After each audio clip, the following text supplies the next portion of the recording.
Hello, I've not made a video in a little bit, but I've decided to make one here because just to show what I've been working on recently, as I'm quite proud of it. This is a Baneblade chassis. The kit is the biggest super heavy tank available currently for the Imperial Guard, Astra Militarum. I decided that with the kit being quite expensive anyway, I was going to try and do what they call the Octoblade, where you can make it so it can be any of the 8 variants that it is, because I'm not buying 8 of the tanks, obviously. So I've tried to follow the kit online. I've got the chassis to a point where it will now support everything. I've still got to do a lot of the weapons and stuff, all that's kind of secondary. The most important thing is this here. So we're going to move the camera a bit for you. The sprues here on the inside. Most important thing for this, as it means that it can support the chassis. So there's one on that side and there's a mirroring one on this side. Every guide I've found on YouTube seem to put it, unfortunately, in American units. It's roughly 5mm down from the top on this side. So roughly 5mm here where the little scratch marks are. It's just a piece of sprue. I've made mine run the length of it. Various ones online are different in terms of that. Some of them have them split into 2 different sprues. I've just gone for the one, just use bit which curves at the end there into the back and then runs all the way to the front with a kind of gap there, and then leaving the front bit here. So the panels and such will tell you, the instructions such will tell you like to glue specific things in. Obviously the aim of this is to not glue.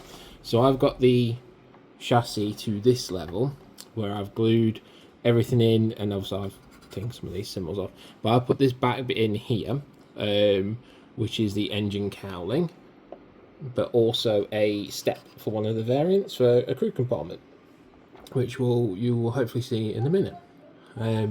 What I have done is under here where you can see these drill marks, this is where the sponson turrets, side turrets will go. There's a magnet underneath these drill marks, and these will allow me to move the sponsons as I need them, because sometimes the way the turrets stick out in the middle kind of overlaps where they can go. But that said, I will show you a little bit of the transformation process. So the first step I'm going to do is I'll show a Stormlord kind of variant. So very important with these here, the front panels for this one and the Baneblade usually have little things on the side which I've shaved off, and the reason for that is so that it can slip into the grooves here. So as you can see, just going straight onto there and down. Click. There you go. And that, you don't need to glue that. That will actually be held on by the kind of weight of everything along it anyway, which is good. So, this is the fully made up turret, apart from maybe the little bit missing there on the top, which I'm going to do in a bit. And obviously the weapon slot is empty at the minute, because I'm going to put them in and out in a minute. So, first of all, this will go onto here, quite far forward. Put that down a bit, there you go. You can see, it sits there. And that will actually overhang the side anyway, so it doesn't go on those 2 rails we've made. But you see the gap there. So you take this panel. This panel is double-sided. So this is the Stormlord panel. Give me the names right, hopefully. And this is the other side you would use for the Shadow Sword or something similar. So you would put this in like this. Hopefully you can see. Take this off for a minute. This will then go onto here, which, as you can see, it's now resting on those rails and there. And then this will go on the front like so, and this would then also allow a piece of, which I haven't quite cut yet because it's the kind of secondary pieces really. This is a kind of gun cover which goes here. I will be shaving that Imperial symbol off because I'm not using it as Imperial, and that would be where a stubber sits. So that would be essentially the transport compartment, and then you would put the gun, the main gun, the Vulcan heavy bolters, in like this. Just back a bit, there you go. And I've just made it so that can go in. I'm not, a lot of people put magnets in there. I'm going to see how it works with a dry fit. I think once it's painted it may be fine. Also that's actually pulling up a little bit on that, but it's because of the guns moving back and forward. If I move that back just a bit, it should be fine.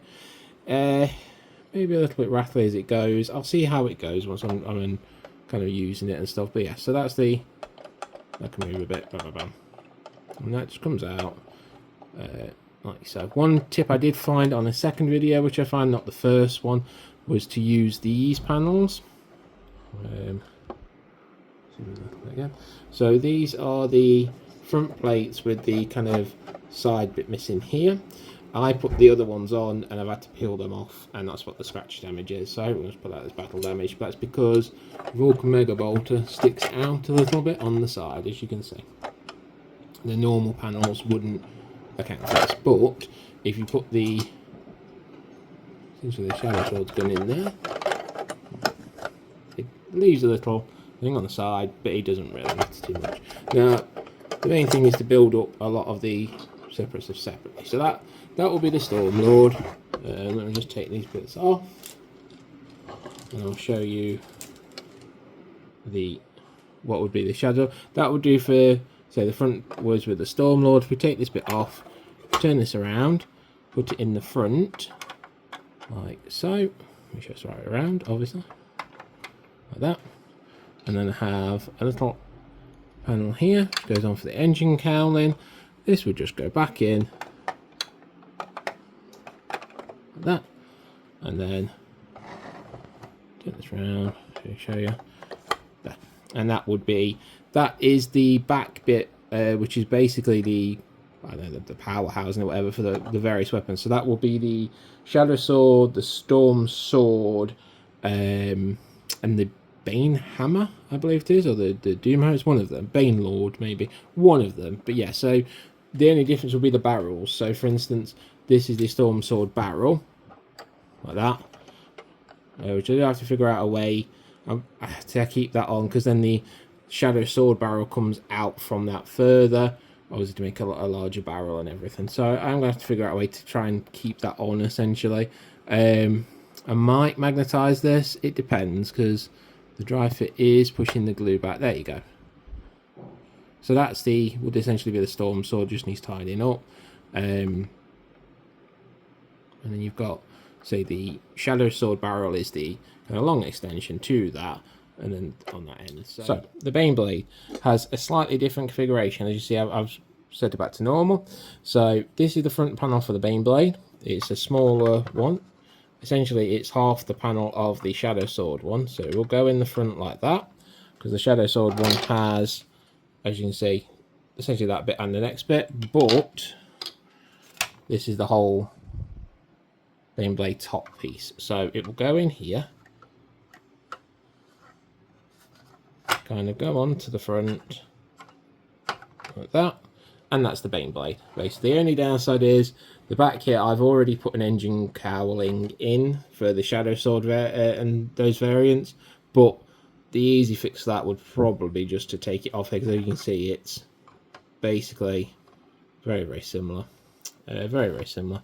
So I can just cut those bits off on each side, and it'll just slot in, and then that, bam. That, I believe, will do the Baneblade and the Hellhammer. I can't remember the various things. But yes, I'm very proud of this. I've got it to the point where it's going to be... the rest is essentially just the sponsons on the side, the various guns and things like that. But that is the main work, and it's to do with those rails. Those rails, if anyone wants to put them in. Again, I think he's roughly 5mm. I don't have my tape measure to hand, so I can't show, but I think I measured, I didn't want to do it in American units, so I just did it in millimeters, obviously, because I'm British. Yeah, roughly 5mm down from the top. I said I put mine, I put mine so it kind of curves around there, at the back. You see, just a curved piece of sprue, touches the bottom there. You don't have to do it down that length, I just decided to, and again, some people will, thing on here, some people will I have two different measurements where one of the scratch marks is on the right hand side and there was another one just roughly here on the left hand side. And again, you can do two separate pieces of sprue. I just put one big long one in all fairness. That's, for me, that's fine. But yes, so that's just a little first video in some time. Quite some time. But I was just a little bit proud of what that is. There's still a lot of work left to go on it to make an Octoblade, as it were. And I don't even know if I will actually field all the variants in the future. But I might do. Have the option is the important thing. I say I like the idea of having the various options that I can use, and that those rails actually make it very much easier. So for anyone who's looking at buying the kit, I doubt you'll find this video because I'll just probably put it on YouTube or something. But 5mm down, and it will save you a lot of money because the kit is a very expensive kit, even if you get it from a third-party retailer. So to have that option to do it, and I'm not sure how many more magnets I'm going to need for things, probably quite a bit, but for the most part that's done. Alright then, thanks very much, I'll see you again sometime.